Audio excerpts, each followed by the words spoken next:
یسوع مسیح کے زندہ جلالی اور بابرکت نام میں اب سب کی سلامتی ہو۔ آج ہم مقدس لوکا کی انجیل اس کا 16واں باب اور اس کی 24ویں آیت مقدسہ کو سیکھیں گے۔ لکھا ہے، اور اس نے پکار کر کہا، اے باپ ابراہیم، مجھ پر رحم کر کے لازر کو بھیج کہ اپنی انگلی کا سرا پانی میں بھگو کر میری زبان تر کرے، کیونکہ میں اس آگ میں تڑپتا ہوں۔ آمین۔ خداوند مادی چیزوں کی مختاری پر گفتگو کر رہے تھے۔ اس گفتگو کے اختتام پر وہ زندگیوں، 2 موتوں اور 2 آئندہ جہانوں کا ذکر کرتا ہے۔ یاد رکھنا چاہیے کہ یہ باتیں تمثیل کے طور پر نہیں کہی گئی۔ ہم یہ خاص اس لیے کہہ رہے ہیں کہ بعض ناقائدین یہاں موجودہ سنجیدہ تمثیل کو بیان کرتے ہیں۔ آج ہم دولت مند آدمی اور لازر کے بارے میں سیکھیں گے۔ ہم شروع ہی میں واضح کر دینا چاہتے ہیں کہ اس گمنام دولت مند شخص کو عالم ارواح کی سزا اس لیے نہیں ہوئی تھی کہ وہ دولت مند تھا۔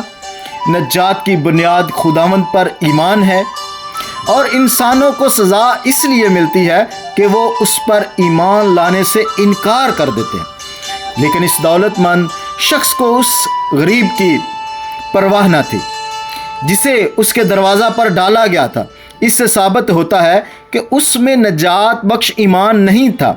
اگر اس میں خدا کی محبت ہوتی تو وہ ہرگز عیش و عشرت کی زندگی نہ گزارتا، نہ آرام و آرائش میں پڑا رہتا، جبکہ ایک ہم جنس انسان اس کے دروازے پر پڑا اس کی میز سے گرے ہوئے ٹکڑوں کی بھیک مانگتا تھا، بلکہ وہ زور مار کر دولت کی محبت ترک کرتا اور خدا کی بادشاہی میں داخل ہو جاتا۔ اسی طرح یہ بھی سچ ہے کہ لازر کو اس لیے نجات نہیں ملی کہ وہ غریب تھا، بلکہ اس نے اپنی روح کی نجات کے لیے خداوند پر اعتماد رکھا تھا۔ اب دولت مند آدمی کی تصویر پر غور کریں۔ وہ نہایت قیمتی اور اپنی پسند کے بنے ہوئے کپڑے پہنتا تھا، اور اس کی میز عمدہ ترین کھانوں سے بھری ہوتی تھی۔ وہ صرف اپنی ذات کے لیے جیتا اور اپنی جسمانی خواہشات کو پورا کرتا تھا۔ اس کے دل میں خداوند کی خالص محبت نہیں تھی، نہ اپنے ہم جنس انسانوں کی فکر تھی۔ لازر ایک زبردست تو قابل پیش کرتا ہے۔ ناپاک کتے اس کو تنگ کرتے تھے کہ آ کر اس کے ناسور چاٹتے تھے۔ جب یہ غریب مر گیا تو فرشتوں نے اسے لے جا کر ابراہیم کی گود میں پہنچا دیا۔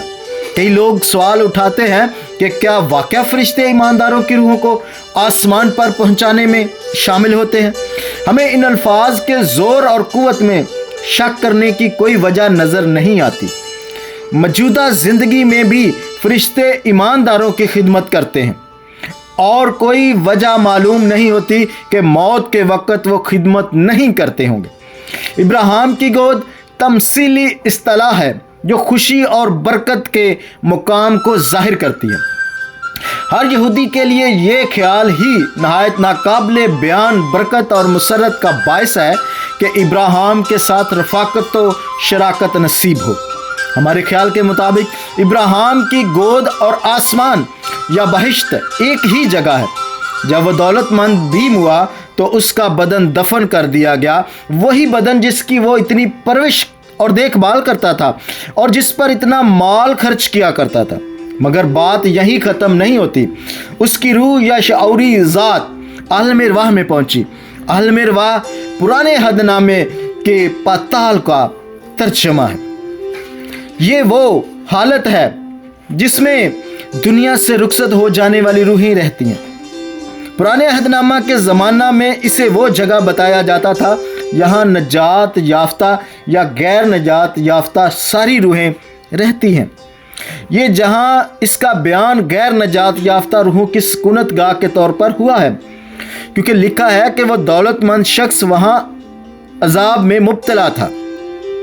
شاگردوں کو خداوند کی اس بات سے دھچکا لگا ہوگا کہ دولت مند شخص عالم ارواح میں گیا، ان کو پرانے عہد نامے سے ہمیشہ یہی تعلیم ملی تھی کہ دولت خدا کی برکت اور رحمت کا نشان ہے۔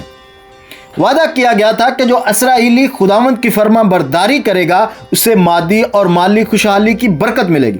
تو پھر ایک دولت مند یہودی کس طرح عالم رواح میں جا سکتا ہے؟ خداوند یسوع نے تھوڑی ہی دیر پہلے اعلان کیا تھا کہ یوحنا بپتسمہ دینے والے کی منادی کے ساتھ ایک نئے نظام کا آغاز ہو گیا ہے۔ اب سے دولت برکت کی علامت نہیں رہی، بلکہ مختاری میں انسان کی دیانتداری کی آزمائش کے لیے ہے۔ جس کو زیادہ سونپا گیا ہے اس سے زیادہ طلب کیا جائے گا۔ اس نظریے کو غلط ثابت کرتی ہے کہ روحیں نیند کی حالت میں ہوتی ہیں، یعنی موت اور قیامت کے درمیانی عرصے میں روح کو کچھ احساس یا شعور نہیں ہوتا، بلکہ ثابت ہوتا ہے کہ قبر کے آگے بھی شعوری وجود ہوتا ہے۔ ہم دولت مند آدمی کے علم اور شعور کو دیکھ کر سخت حیران رہ جاتے ہیں۔ اس نے ابراہیم کو دور سے ہی دیکھا اور اس کی گود میں لازر کو، بلکہ وہ ابراہیم کے ساتھ بات چیت بھی کر سکتا تھا۔ دولت مند شخص نے اسے اے باپ ابراہیم کہہ کر مخاطب کیا اور منت کی کہ مجھ پر رحم کر کے لازر کو بھیج کہ اپنی انگلی کا سرا پانی میں بھگو کر میری زبان تر کرے۔ یہاں بے شک یہ سوال پیدا ہوتا ہے کہ ایک بے بدن روح آگ کے شعلے سے پیاس وغیرہ کس طرح محسوس کر سکتی ہے؟ ہم صرف اس نتیجے پر پہنچتے ہیں کہ یہ بیان علامتی اور تمثیلی ہے، لیکن اس کا ہرگز یہ مطلب نہیں کہ دکھ اور عذاب حقیقی نہیں تھے۔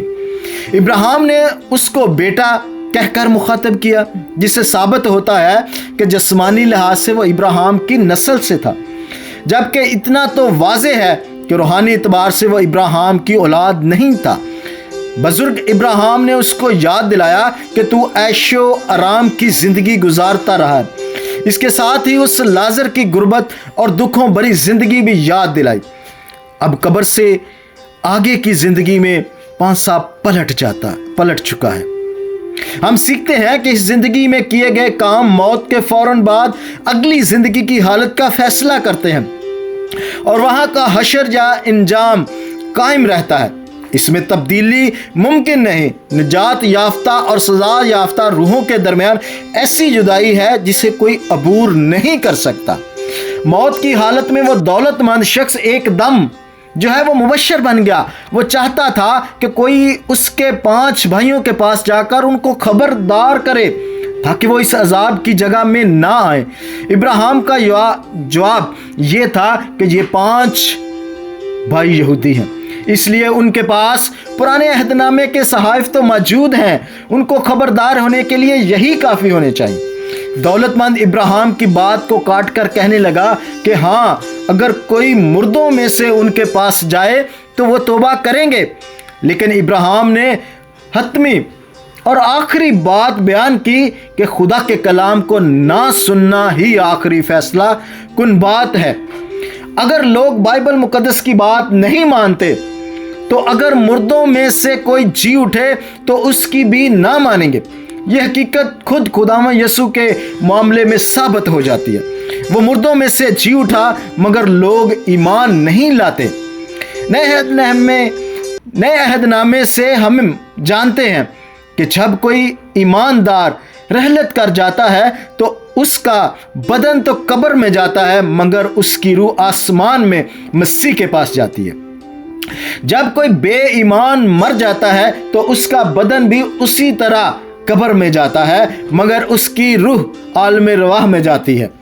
اس کے عالم رواح پچھتاوے اور عذاب کی جگہ ہے۔ فضائی استقبال کے موقع پر ایمانداروں کے بدن قبروں سے اٹھائے جائیں گے، ان کا اپنی جانوں اور روحوں کے ساتھ اتحاد بحال ہوگا، پھر وہ ابد تک مسیح کے ساتھ سکونت کریں گے۔ بڑے سفید تخت کے سامنے عدالت کے موقع پر بے ایمانوں کے بدن، روحوں اور جانیں بھی دوبارہ باہم ملیں گی۔ اس کے بعد اس کو آگ کی جھیل یعنی ابدی سزا کی جگہ میں ڈال دیا جائے گا۔ اسی طرح اختتام فریسیوں کو بڑی سنجیدہ تنبیہ پر ہوتا ہے۔ اس کے ساتھ ان سب کو بھی خبردار کیا گیا ہے جو روپے، پیسے اور دولت کی محبت میں گرفتار ہیں۔ تہی دست ہو کر زمین پر روٹی کی بھیک مانگنا عالم رواح میں پانی کی بھیک مانگنے سے بہتر ہے۔ خداوند آج کے کلام کے وسیلہ سے ہم سب کو برکت دے اور ہمیں توفیق دے کہ ہم اس کے کلام میں مسرور رہیں اور اس میں پاویست ہو جائیں اور اس کی برکت کو حاصل کریں۔ خداوند آپ کو اور آپ کے خاندان کو بڑی برکت دے، آمین۔